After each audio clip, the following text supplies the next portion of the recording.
Hello and welcome to another episode of the And Both podcast. My guest this week is Ellen Hockley. She is a seasoned entrepreneur, has founded 3 businesses, a mother, and a caregiver. She is passionate about empowering women and building sustainable businesses. Her journey began in 2015 with her first company, a successful sustainable event planning company. In 2020, inspired by the challenges of motherhood, she founded Evergreen Activewear to provide stylish and functional maternity activewear. And then to further support female founders, she launched Ellen Hockley Consulting in 2024 to empower early stage, purpose-driven female founders to overcome postpartum challenges and build thriving businesses. With strategic guidance, practical tools, and a supportive community, Ellen helps clients navigate the complexities of entrepreneurship and achieve long-term success. And another part of the episode that I want to tell you about is that Ellen is also a caregiver, and that was not a gradual journey. It was pretty abrupt, and we talk about it a little bit inside of the episode. So it's really interesting to hear how she's navigated lots of different things happening. I mean, starting an activewear brand during the pandemic and all of the challenges that came along with that, and how she has pivoted and learned and adapted along the way to lead into the next thing that comes along. So enjoy the episode, and here is Ellen. Hello, and welcome to the And Both podcast. Here we are going to hear from moms and those in motherhood that are doing the thing that works for them. They are honoring themselves alongside the all-encompassing role and level of expectation that is motherhood. And we are going to hear from as many different people as possible in their own experience. So you can find people to relate to. You can hear stories that will make you laugh, make you cry, all of the above, and that we will come together as a community to support one another in a way that is holistic and honoring of the woman and the mother as a whole. Hello, and welcome back to another episode of the And Both podcast. I am here with Ellen Hockley. Ellen, welcome, and thank you for being here. Thanks for having me. I'm pretty excited. It's gonna be great because we have met prior to this, and it was lovely chatting with you and learning about the things that you've done. And so I'm really excited for you to share some or all or whatever you want to share with everyone. But let's start with you telling people a little bit about you. Yeah, I love that.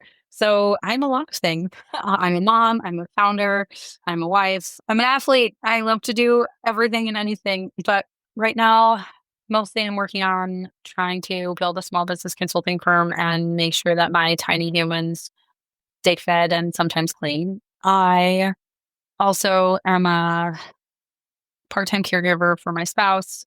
Was going through some really challenging medical stuff, which we'll probably talk about a little bit later.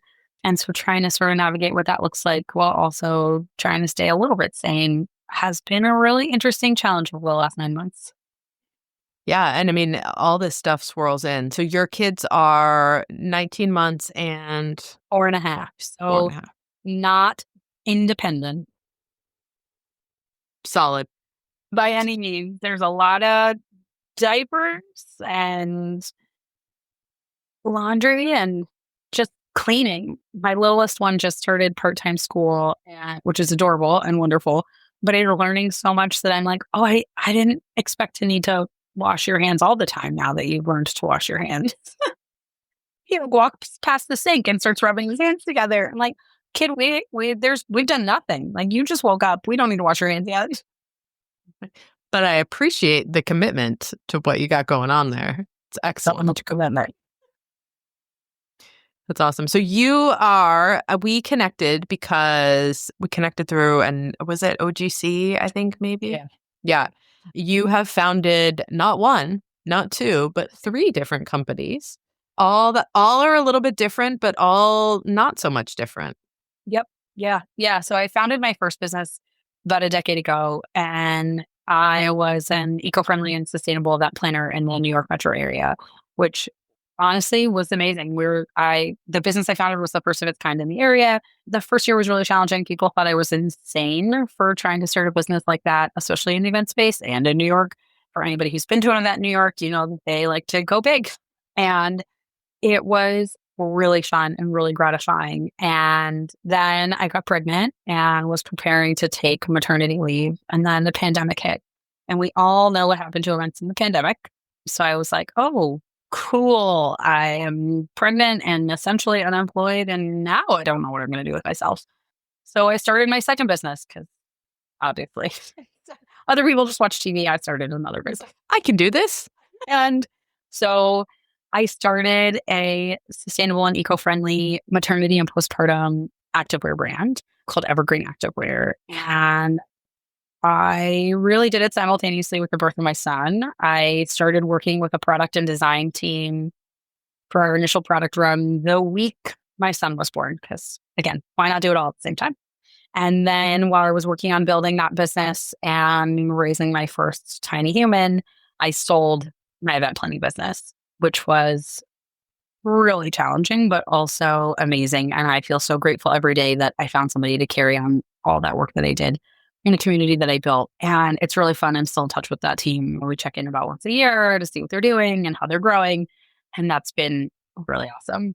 And then when I had my second son, I decided, no, I needed to just do one more thing.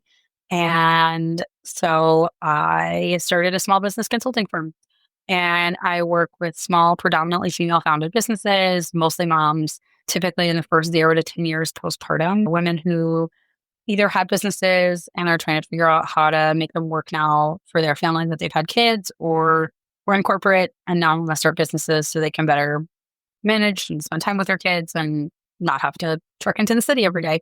And I'm also in the process of launching another sort of piece to that business, which is parental leave consultant. So working with solopreneurs to help them set their business up for success while they take leave when they have a baby. Because I didn't do that the first time, and I did do that the second time, and it made a massive impact on my physical, emotional, and mental health when my second son was born. Yeah. So those are all the businesses. And these are all them. I think it's really interesting because there's, a lot of people that I think the idea of when you have your first baby, you don't know what you don't know. And so there's so much of like, I hear this all the time. My kids are a little older now. And so, I don't really see as many, I'm not in the space where a lot of people are having their first baby, but from time to time, I still meet people and they're like, no, I'm just going to like do this. Yep. And I always like, I am not going to rain on anyone's parade, right? Like that is a special place that you have to live in before you have a baby, where it's like, I have got a handle on this because there's so much unknown. Totally. But I'm like, okay, that is fine. I had leave, it was unpaid leave, but I am always still floored at this idea of like, yeah, no, like, I'll just wing it. And I'm like, but everyone around you is saying potentially like, I did that and right. It was a mess. It was a mess. Yeah, don't do that. And people are like, no, but I will be the exception. I'm like, okay.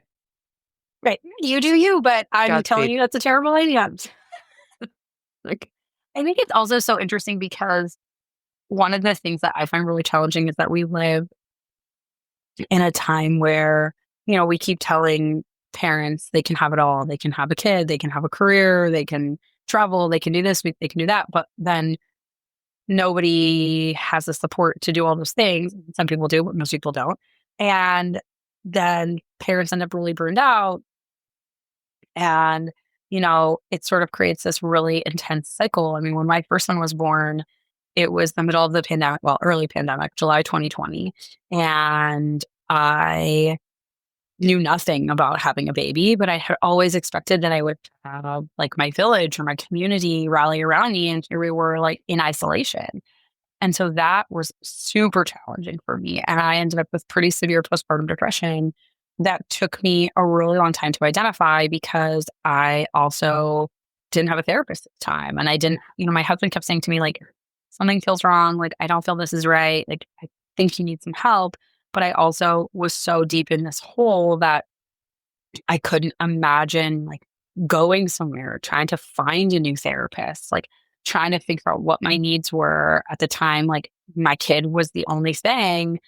And, he was born in a pandemic, and then our house physically started to fall apart around us. And now we bought a new house, and then we moved, and like, which is all of these things that happened in like the first 16 weeks after he was born. And I put myself very much second, maybe third or fourth.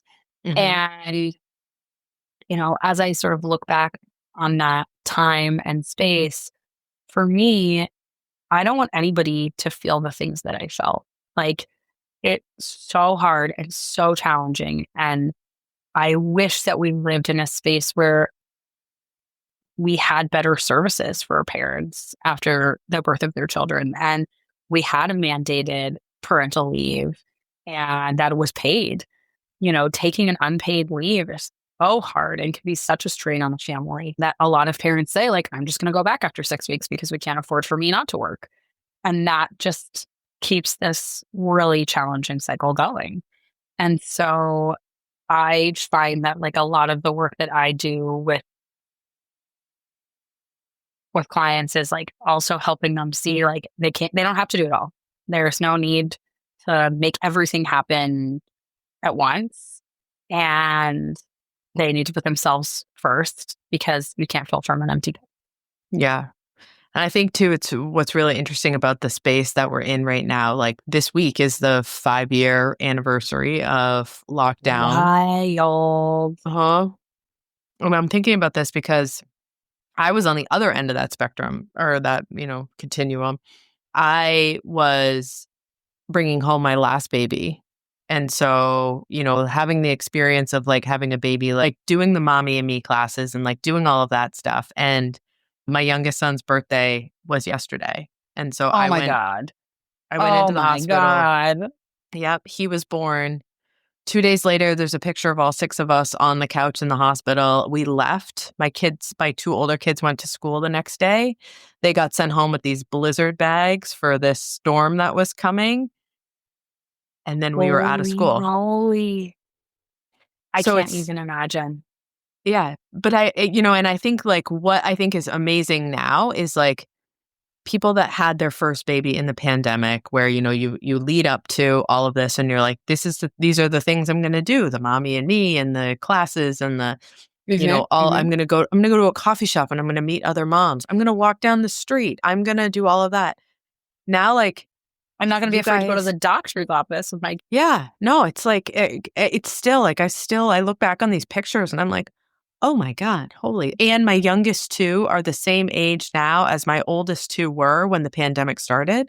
Because the girls and the boys are each 5 years apart. She's wearing the same clothes my daughter did. He's wearing the same clothes my son did. They like, it's a very weird circle situation. Yeah.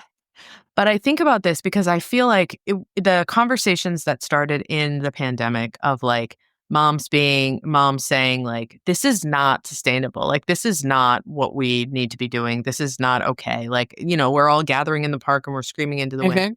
Mhm. Mhm, mhm. And then you have, those were moms that were moms prior Right. to the pandemic. So you have that like, the tree chopped down kind of phenomenon. Then Yeah. you have moms that became moms during the pandemic going, Uh-huh. everything's upside down. I have no access to services. I have no way to like find help if I need it. All of these Yep. pieces.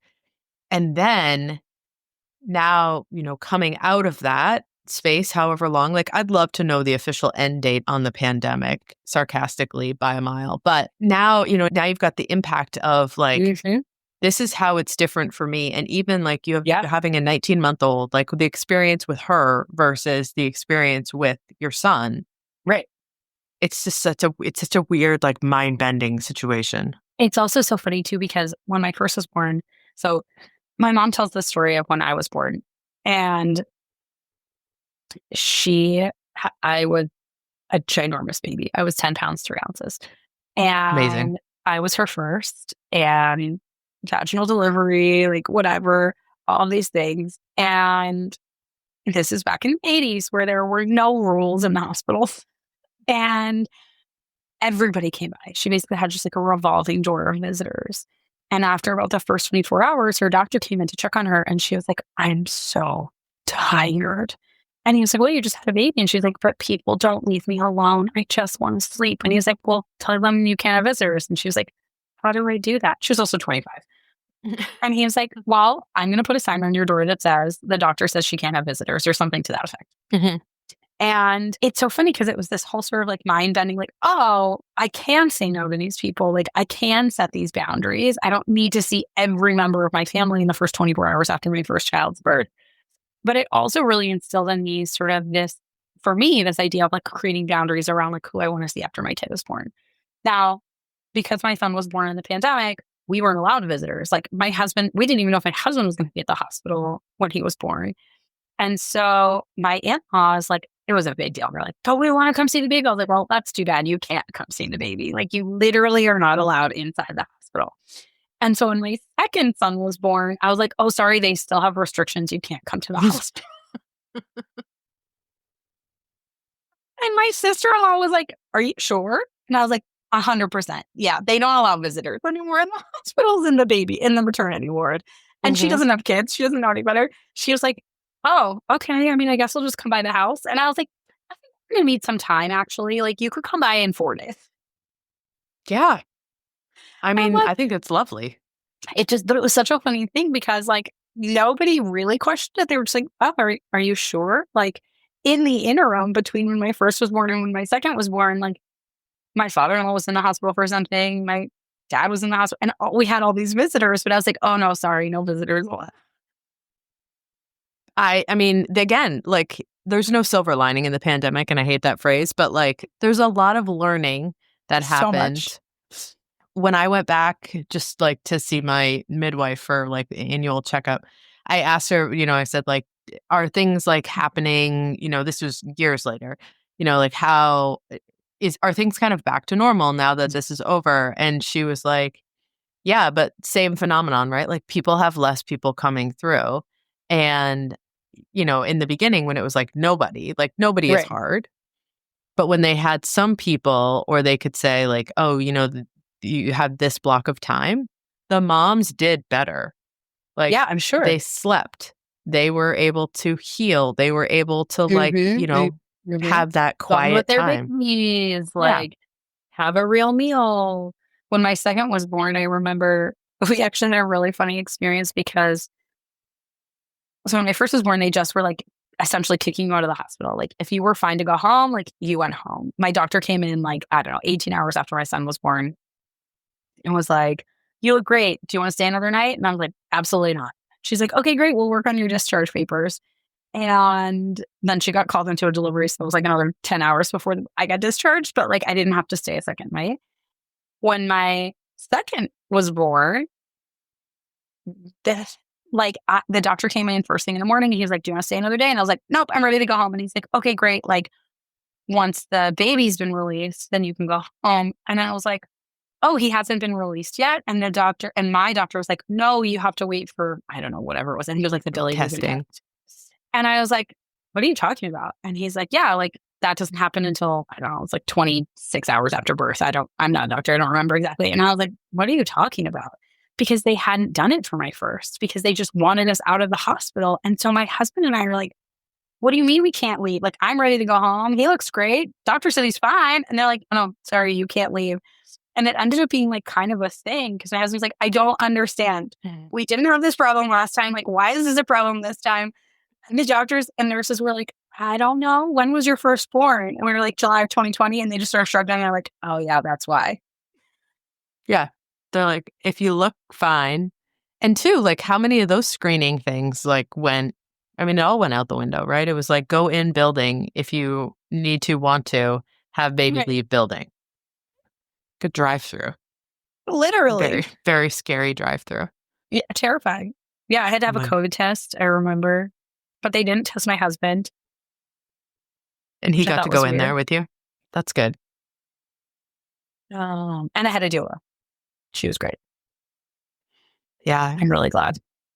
I think it's just so interesting how, even in what they do in the hospital, like my first, the baby's born, they wash the baby, they Right. run through all the tests. Now it's you wait 24 hours Yep. to all this, how things change.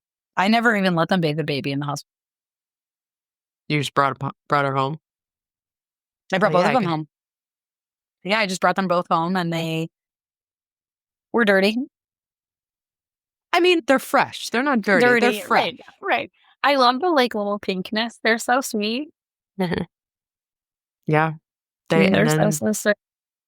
but that's like that whole time just in the lack of support, so I think that's what I think is really interesting is that like being in all of the businesses that you've started, it's sort of running out ahead of it and saying, "Hey, what do you think?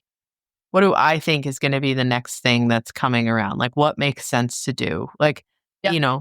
if anyone has spent a minute in New York City and watched a garbage truck go around, like the consumption of that whole space is just massive. And so being able to say like, "Oh, at the forefront of this can be a different way." Right. And, I don't like the way that postpartum maternity activewear like feels, looks, fits, whatever it is. So let's do something different. So I love that it's so proactive and forward thinking. And then, Thank you. yeah. And then to bridge it into this is really getting to the heart of like providing support and addressing that. So when this company is relatively new, right? You started it. Yeah. So technically, I launched in March of last year. I think I applied for my LLC like February 27th or something. And so it's a brand new business and it's been really fun to build. It One of the things that I love in particular about this business is that I get to meet so many people from so many walks of life. I mean, they're all moms and women, but they're from across the country and they all have such different experiences and roles and careers and goals. And that gives me a lot of joy. Like I love this idea of supporting moms. I think that there is, like you said, like such a huge gap in this space where, we people talk a big talk. Oh, we have to support more moms. Oh, like moms are what the world functions on. Oh, moms, blah, blah, blah. But there are so many people who don't do it. And like, it's not, I don't want to say that's not that hard because it is hard. It's a very hard thing to do. But I think that like shifting your mindset just a little bit to be like, I want to support this community that keeps my community running is not as challenging as it sounds. And I think that there's this opportunity here where there are so many women who don't want to work in corporate, or so many women who want to have the flexibility to, build their own business, to build their own brand, to build their own space to support them and their family. And there is just not enough, in my opinion, support for people doing that. And there's a million coaches and there are so many women out there who are doing jobs where they support female founders. But I think that there is this really interesting niche of this space where a lot of women don't understand what it means to be a mom. And a lot of coaches are more focused on the bottom line than they are focused on creating a sustainable business that might grow and take time to build what they want. But, I have this one client who I adore. We've been working together now since I started. She was my very first client. And she is super passionate about her work. She has now 2 kids. And when she started her business, she didn't have kids. She wasn't pregnant. And over the course of the last 5 years, she's had 2 children. And her goals and her business and her family, they moved from Brooklyn to the Jersey suburbs. Like her entire world has been turned upside down. And after her son was born, who's her second, she was really struggling to find her space. And we basically rebuilt her business from scratch. I mean, start to finish. We started with a new business plan. We discussed like, what does she want her clients to feel? We really like completely rebuilt her business. And over the course of the last year, her business went from really struggling to she now has like 4 part-time freelancers that work for her and, really has grown, but we've done it in this very slow, sustainable manner. And I think that for me is one of the most important pieces. Like, I'm not going to tell you that you can make 6 figures in your first year. I'm just not. Like, depends on what you do. Maybe it's possible, but it's probably really unlikely.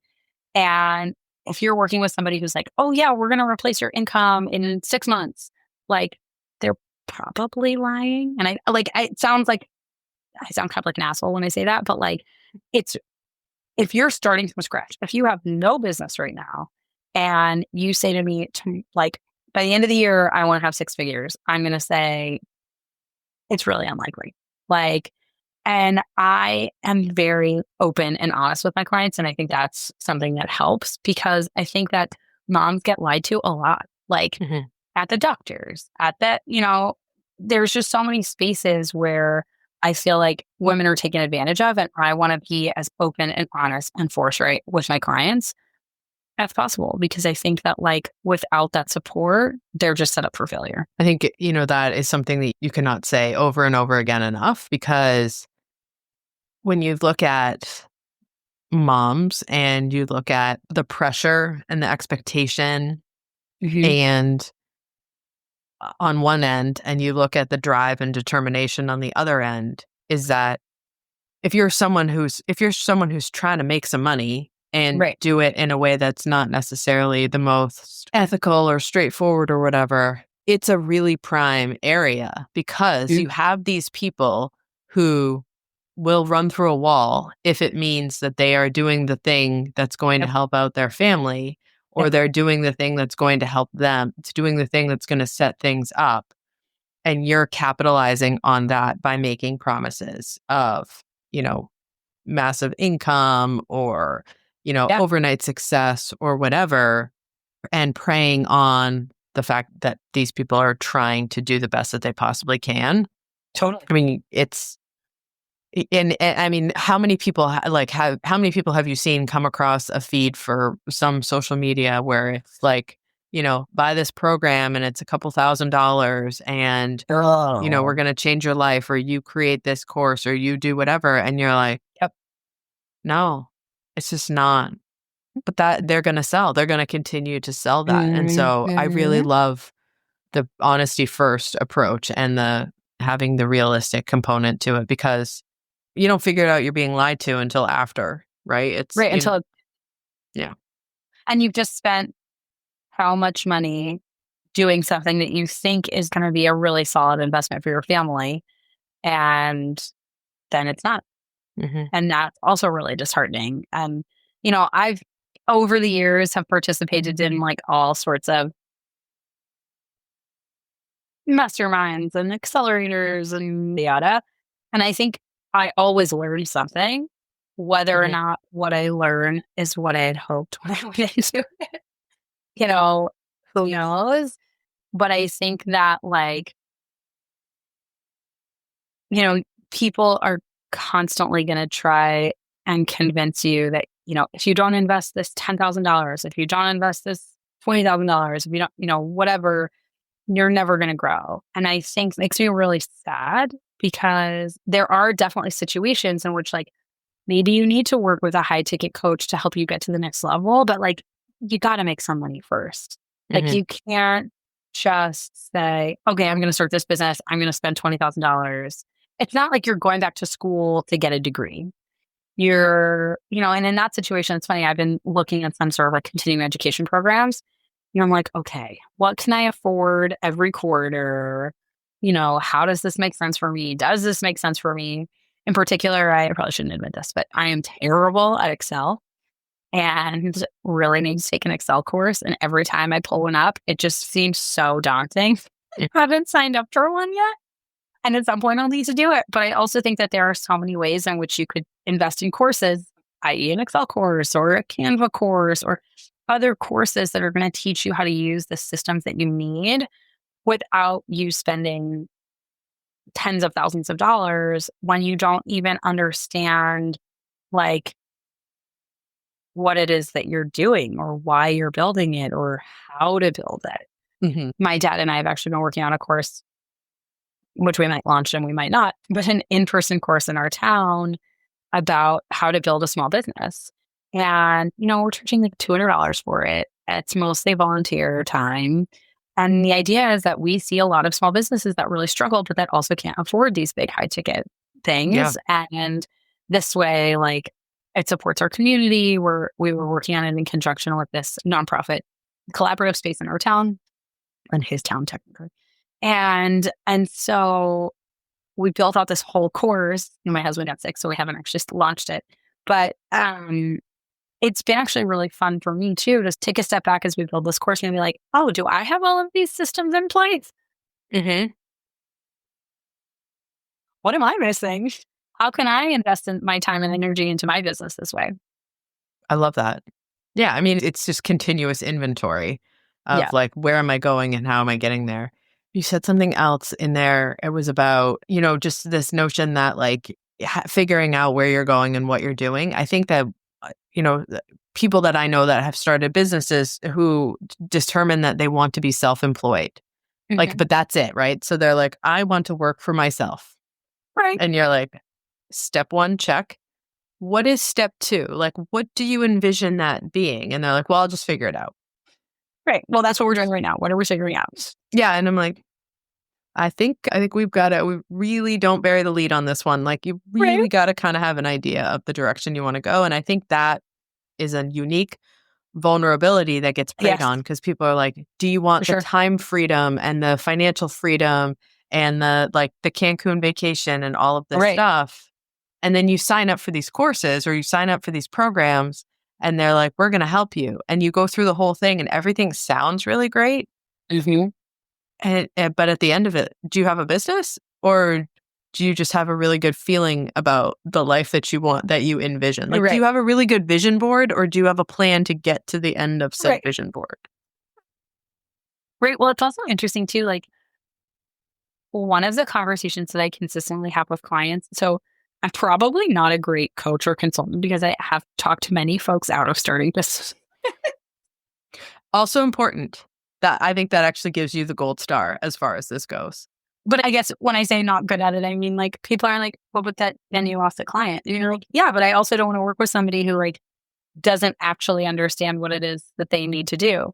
I Mhm. recently met with somebody. It was like somebody set us up. It was a networking sort of meeting, and she lives sort of in my town, one of the surrounding towns, and she had decided she wanted to start a business. And I was like, so what does that look like? And she was like, well, like, I do this kind of work now. So I was thinking I could just like translate over that to a consulting role. And I was like, okay, but what does that look like for you? And she was like, well, I need to make, whatever, it was like $250,000. And I was like, by when? She was like, well, ideally by the end of the year. And I was like, okay, well, it's February. So, okay. And how do you intend to get there? And she's like, I don't know. Like, okay, well, maybe we need to talk about what this looks like and how this feels and why it is that you're doing this. Like you said, is it the financial freedom? Is it the time freedom? Like, I think people totally, and this is not a criticism. I think it's just that like there's this sort of like shiny, sexy idea of being an entrepreneur and running your own business that people don't understand. They see so many of these overnight successes and they don't realize that somebody spent the last 10 or 15 years like building that business. Nothing happened. I mean, almost nothing happens literally overnight.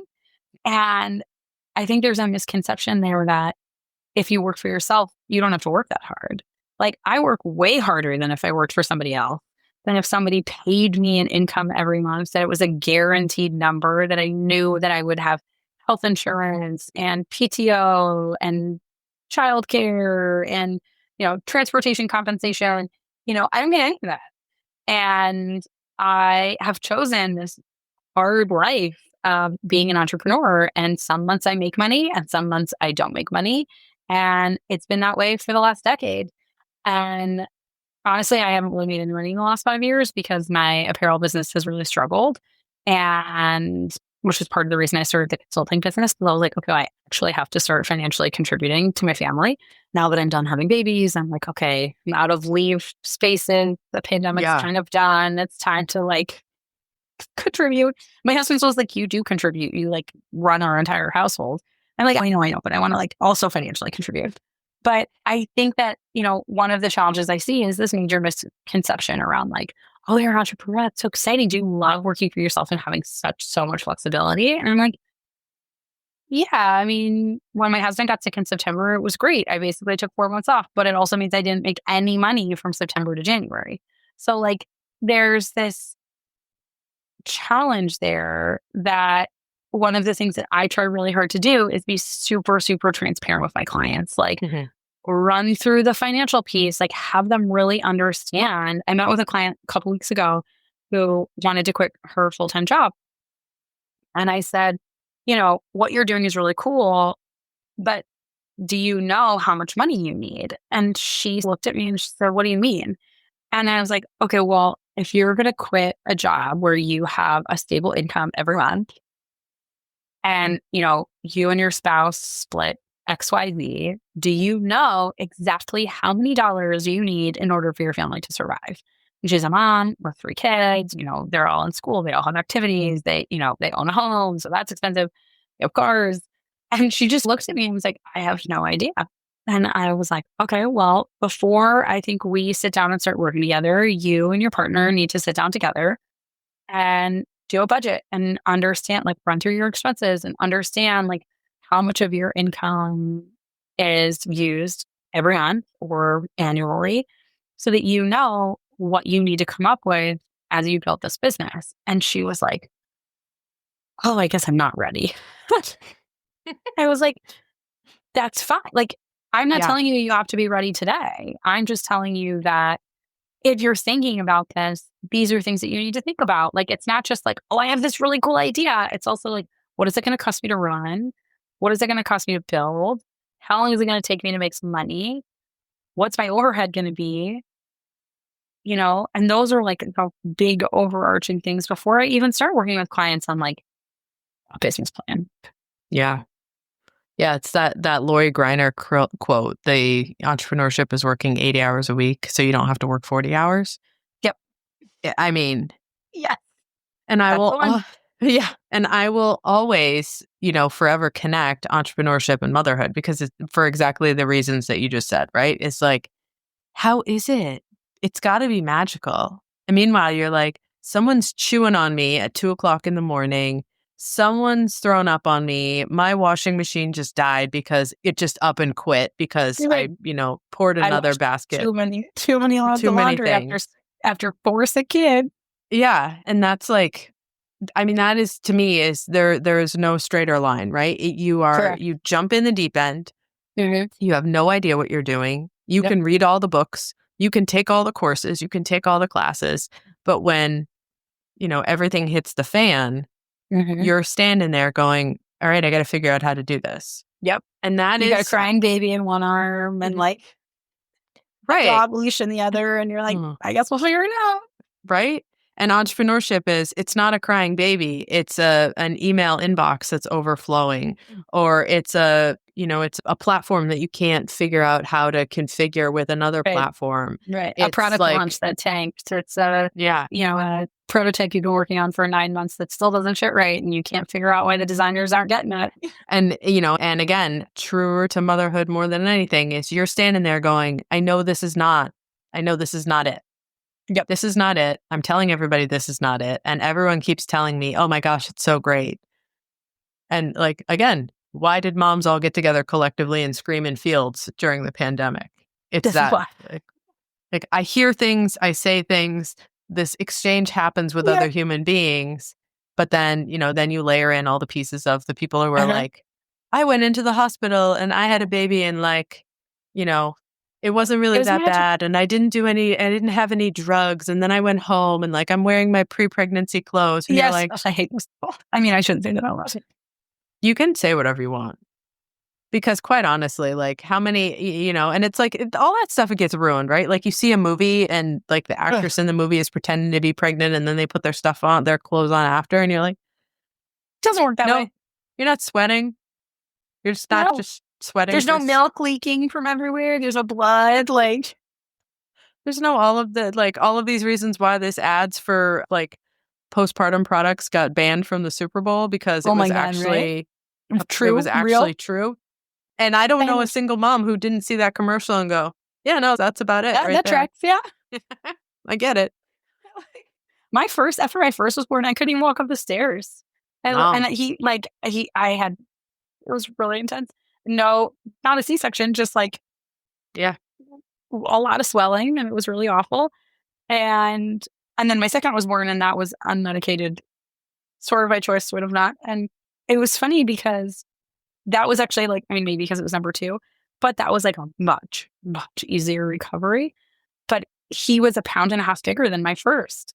And I remember being like, oh my God. And he was early, he was 2 weeks early. And I remember being like, oh my God, what if he had been full term? I never would have made it.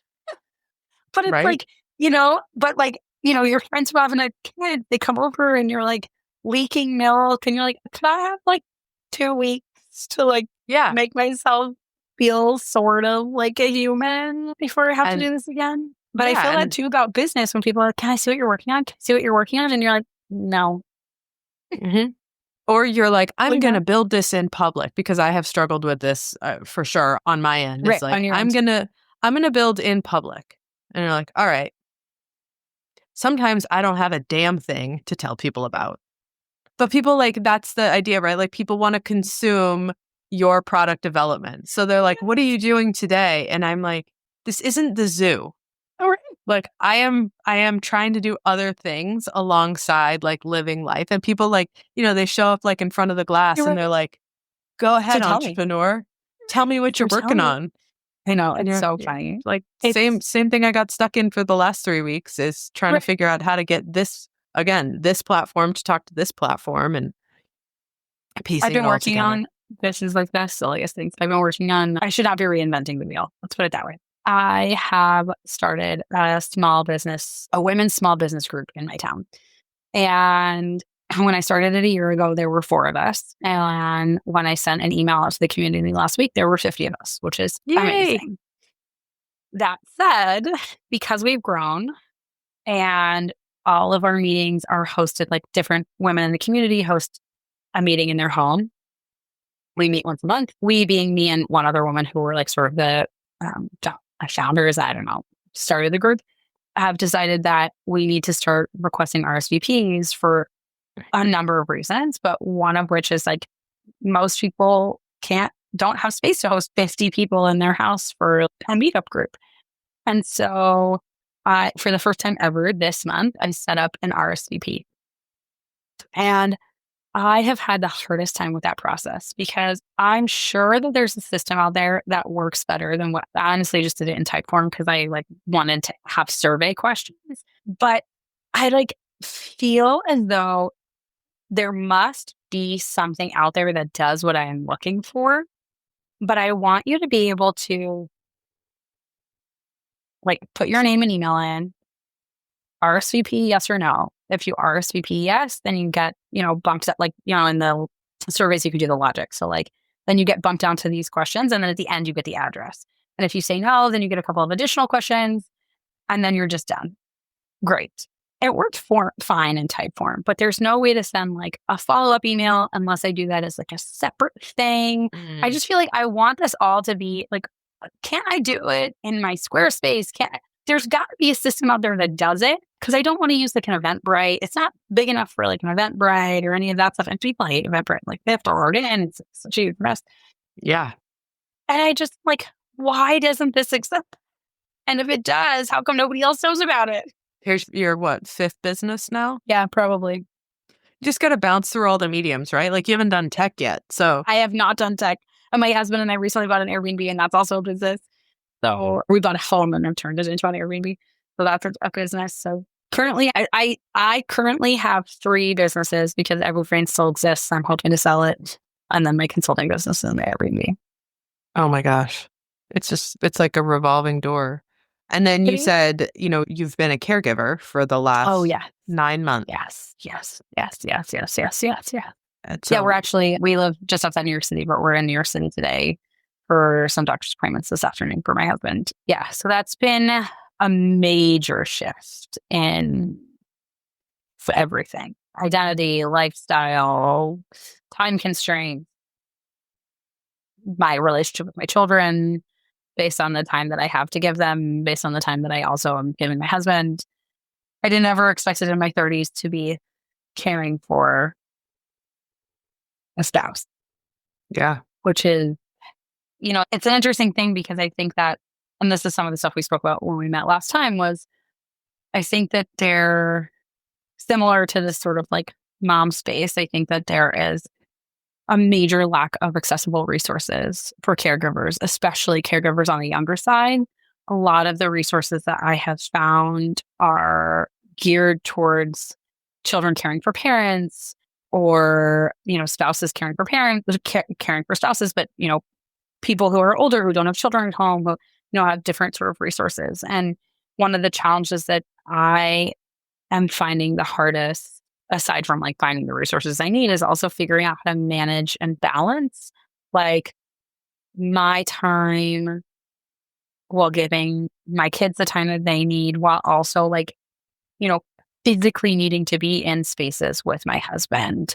And and that's been really hard. And I also think that for me, I was actually just talking to a friend about it yesterday. One of the biggest issues that I'm having is feeling like nobody can relate. Like there's Mhm. obviously other people who have similar challenges, who are caring for spouses. And I'm sure there are other people in their 30s who are caring for their spouses, but I don't know anybody.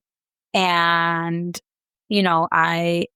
it's fun. So I mentioned earlier in the call that I had book club last night. And when I was at book club, I missed the last one because my husband was really sick. And these are friends of mine. I mean, some of these are people I see all the time. And while we were waiting to start book club last night, because of the time change, of course, the child whose house we were at was going to sleep. One of my other friends was like, "Oh, so tell me what's going on with your husband, blah, blah." We haven't talked about it in a while. And I sort of unloaded and I tried to sort of be reserved and polite, but you could see there was just this like, oh shit moment because none of these people had checked in the last like probably 3 or 4 months about how he's doing. And they all just Yeah. assumed that once we made it past the like really acute phase of surgery and initial healing, that things were fine, but like things aren't fine. And I think that's been a really challenging piece for me where like, you know, these people who are my friends don't know how to relate to what we're going through. And, it's like, it's almost similar to like when you have a baby and when, the first 3 weeks, people are checking in all the time. How are you? How are you? What do you need? But really, like, once you get past those first 3 weeks, that's when shit gets hard. Mhm. Like, and it's been really interesting because I just feel like I kind of feel like I'm spinning my wheels. And like, I've also pulled away from a lot of those friends because I don't feel like they understand or even have an interest in figuring out what's going on and how to support us. I think So, that I think that in the experience that I have in working with people that are caregivers, I mean, my background is as an OT and acute care and things like that, is that acute care and acute rehab is that the people right. that I saw in acute rehab, they're just sort of coming into that space of like everything has just changed. Whether or not it's going to stay this way, or whether or not the future is unknown, or whatever, it's this like a lot of times it's like I have this really great support circle, I have this really Right. great system, and yada yada. But then those people, if they come back, because I worked in the same place for a long time, and so Right. when you have people come back like for subsequent surgeries or subsequent Hmm. whatever, and you see people say, you know, I had that like real outpouring. And then Firsthand. as time goes on, our attention span is so short for things. Yep. And it's almost like when you become a caregiver, you drop into another lane of traffic that nobody else can get 100%. into. Like you're in the commuter lane, right? Like Yep. you can't be a single person in a car anymore. You always have someone with you. If they're not with you, you're Correct. thinking about them, whatever it is. Yep. And so you're all going the same direction. You're all on the same road, Yep. but there's a barrier between Hmm. you and those people in their experience and your experience. And you get into 100%. this like acquaintancy type thing, Yep. because you can't, that barrier is not, you can see it, but you can't get over it. Yep. And then I also, oh, sorry. no, I was just going to say, and then like, so what you're saying, what you said is that when people are saying, I need to find other people that are like me, I need to find other people that know what I'm talking about and Yep. know what it feels like to just be like totally immersed in this. It's, Also, I think there's an element too of like, I feel like people are going to get tired of me complaining. And like, I don't know if complaining is the right word, but like, it's really stressful. And like, you know, like my husband was training for the Chicago Marathon and then ended up in the emergency room with a brain tumor. Like, there are just the complete flip of like our lives from what felt normal enough. I mean, life is busy and we've got some kids and you've got whatever, but like normal enough and relatable enough to most people to this state that we're in now is so, so, so different that I am constantly nervous that people are going to be like, oh, she's complaining again, or like, oh, she's talking about this again. But like, this is my life. Like, this is where I am. This is, the space that I'm in now. And I have to figure out how to manage that. And like, if these people aren't interested in hearing about it, then they're not going to be people who are going to be part of my life. Well, because you don't have the time. You don't have the time to No, maintain relationships that don't absolutely not. fill you up. So yeah, I mean, it's just been a really interesting and challenging year. And it's also hard, like, I think all the time, my kids are so small. And like my 4.5-year-old obviously knows that there's something going on. He's this like beautiful, kind, empathetic child. And the baby, he just like has no idea. Like he obviously knows there's something because like, you know, Abba is sick or whatever, but he's like, he doesn't really he's a baby. He has no idea. And I think it'll be really interesting to sort of see what happens over the next couple of years and how, and I think it's one of the hardest parts. Like this morning when we left for the city, we had to leave really early to catch the train. And my older son was like, I don't understand. Why are you going back to the doctors? Aren't you just at the doctors? And he's not wrong, but like, that's just the reality of life right now. Yeah. I mean, it happens too, like overnight, right? It's not like, especially in your situation, like it's not, there was no lead up to this. And then all of a sudden you're full on care and trying to shuffle things around. But it's not like you can pause anything that you're doing because you have 2 young kids and you're an entrepreneur and, you're doing all of these pieces at the same time. Yeah. And we're really lucky. Like we have a major support system in the sense that both of our parents live close-ish. We also have an au pair. So like, thank God we've had a fair amount of childcare, but there are still situations where we really struggle. Our au pair can only work so many hours a week. Our parents can't be there all the time. Mm-hmm. And, it still can be, and the boys are both in school a little bit. So like, at least our au pair, her hours can be flexible-ish because she doesn't care for them full days anymore.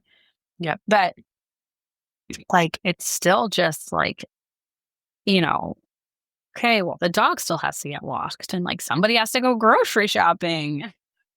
Just the things that you're like, okay, well, we still have to like try to maintain some semblance of normalcy. Mm-hmm. And yeah, it's that, again, your and both is like all of the things that are a normal life, quote, typical, whatever progression of the day. And then layer on a whole other, I mean, that's a whole other 80 hours in the week to put on top of that. So if somebody needs to talk about how to like manage their time and their life so that they can do things, they should call you. They can call me. They can call me. We can commiserate a little bit and then I can help. Mm-hmm. It's so funny too, because like I feel like I talk to my clients about like managing their time and they're like, how do you do it all? I'm like, well, I don't. Like I have to just recognize that I can't get all of it done. And sometimes the ball's dropped. And sometimes that means my kids aren't signed up for after school activities. And sometimes that means that I have to call a dog walker.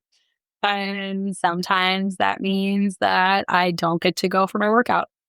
It just sort of depends on like, sometimes it means my kids are having pizza for dinner again. Yeah. But it's the glass ball, rubber ball phenomenon, right? And it's, the things that are glass balls, like taking medical appointments, making sure that like your kids are fed. I don't care. Like, I mean, it doesn't matter what you feed them. They're fed, like in terms of like the grand scheme of things. Exactly. It's all those care components. And then The dog walking. I tell you, I have a dog too, and it's just one of those things where you're like, I run down the list of stuff, and I'm like, oh right, and the dog. Can you walk yourself? And the dog's like, sure. Constantly, I'm like, can't he just walk himself? And my husband's like, no. Mm-hmm. Our dog also is like very particular. If he doesn't get 2 walks a day, he's kind of a butthead. And so we have started just doing shorter walks. When we first adopted it, we also had him almost a decade, but like when we first adopted him, he got like hour-long walks twice a day. Now he gets like 15 to 20-minute walks twice. Yeah. He's maturing. You're just meeting him where he's at. Sure. Yeah. Like that. Yeah. We'll call it that. We'll pack it up like that. Oh my gosh. I mean, I think like it's so, the glass ball, rubber ball phenomenon, and I think too, like nobody knows what is a glass ball for somebody and what is a rubber ball. Totally. And, that's that other layer of like commiserating and trying to find community that understands where you're at because, there's people who are like, oh, I need to go and do this. This for me is a non-negotiable. And someone else is like, what? Why would that even be important? I'm trying to think of an example that doesn't like directly call anyone out, but I can't. So I'm just going to like. I mean, even things for me, like things that have become like very much negotiables are like, I haven't had a haircut in a year. As I'm like sitting here, I appreciate it. As I'm like sitting here on camera, I'm like, no, I probably should try to trim that a little bit. But like, who the hell has time? So I'll get there when I get there. Yeah. I did cut my hair for the entirety of the pandemic. I look back on those pictures. It is so long. Think like postpartum hair growth and all of the pregnancy hair and the postpartum hair. It was like this like giant lion mane. And I'm also the person that like, I'm not very attached to my hair. Okay, so me either. I just took scissors one day and like literally cut it off to my chin. And my husband was like, apparently the pandemic is now over. I was like, done. We're all done. Like I'm hacking off like a foot of hair in the bathroom. And my kids are like, oh my God. Mom's lost it. Yeah. I'm like, this is not my Britney Spears. And they're like, what is that? And I'm like, I have done poorly by not teaching you these references. But she was wonderful in that moment. If you were a teenager at the time, you got it. You totally got it. Really funny. I definitely don't cut my own hair because it's so curly. But I'm also the kind of person who like walks into the salon and like, just cut it all off. And they're like, what? Mm-hmm. Like, yeah, it just needs a trim. Can you just cut it all off? And they're like, no. We're like, yeah, it'll grow. If I don't like it, it'll grow back. And they're like, this woman's insane. It's a rubber ball, right? There you go. Getting your haircut is not a glass ball. I know people that wouldn't leave their house if they got a bad haircut. It's not the world. No, it's not the world. Definitely not for me. Oh, gosh. Yeah, I love that your perspective on so many things in terms of like just sort of being able to like take a step back and see the bigger picture and how you've applied it to so many different areas. So I really appreciate you coming on and sharing that today. Taking years of therapy. And that's the other part. Like, it's a great time. Pro therapy over here. Years and years. Yeah. Get some maintenance. But also it's like just brain flossing. Sure. Totally. I also think that it's like, I ebb and flow a little bit. Like sometimes I'm with a therapist, sometimes I'm not. And like knowing, also like being mindful enough to know like, you know what, I think it's time to go back and talk to somebody else. Mm-hmm. And taking what you learn and actually applying it to your life. That's the hidden gem. It's like outpatient therapy where people don't do their home exercises. And you're like, you can't be in outpatient therapy for 5 years. It's not designed for that. No, it's like when I ruptured my ACL and I had to go for PT. And they were like, after surgery, I was really committed. I wanted to like get back to walking and moving and running and whatever. And after about 3 weeks, I remember my PT being like, you can actually slow down. We're going to hurt it. We need to slow it down just a little. I was like, but you told me. He's like, you don't need to do these exercises as much as you're doing. You're doing great. You're doing great. But like type A, maybe like type B here. B+. Just dial it back a little. Oh my gosh. I love it. It's true. Because people they just use it as their social hour after enough time has passed. Yeah. So it's our community. Mm-hmm. you're got to find community somehow, right? Like who better to find community than other people who have injured themselves Exactly. and understand. Yeah. I love it. Well, you have to Exactly. tell everyone where they can find you, and especially for moms that are interested in starting businesses and don't want to just fork over cash to someone who's going to sell them faulty promises. So honestly, my LinkedIn, so it's just Ellen Hockley, or my website, which is ellenhockley.com. I have no social media, so you're not going to find me there. I'm really getting into that. I had social for my first two businesses and it drove me crazy. And I just couldn't manage it anymore. Technically, there's still social media for Evergreen Activewear, but if you go there, you will find that nothing has been posted in a very long time because social media is not my strength. And it was making me crazy. And I spent so much time on it that I was like, nope, not doing this for this business. And most of my business is word of mouth. Like, I hope that people who need me can find me. And that's why I love doing things like this because I reach different communities than the one in my sort of little area. I meet a lot of my clients virtually, so we don't have to be close. And it's a really nice way to like not feel like I have to be performing all the time by putting together social media. I love it. And it goes through the transparency piece, right? Because there's this, like, I don't play the game. So, and you can build a successful business without social media, which is, I think, a really important thing for people to hear. Because I think one of the reasons why people hold themselves back or they take longer is because you feel like you have to be a master of everything in order to be ready to launch. Right. And I think being a master of none. Master of none, all the way. Just, find whatever works, and like every once in a while you have a little sparkle that you can attach to and carry on. Exactly. I love it. Well, thank you so much for joining me. Thank you. This was really fun.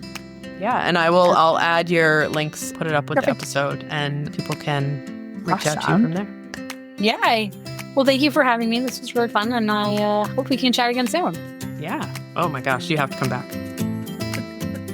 There's so many things to talk about.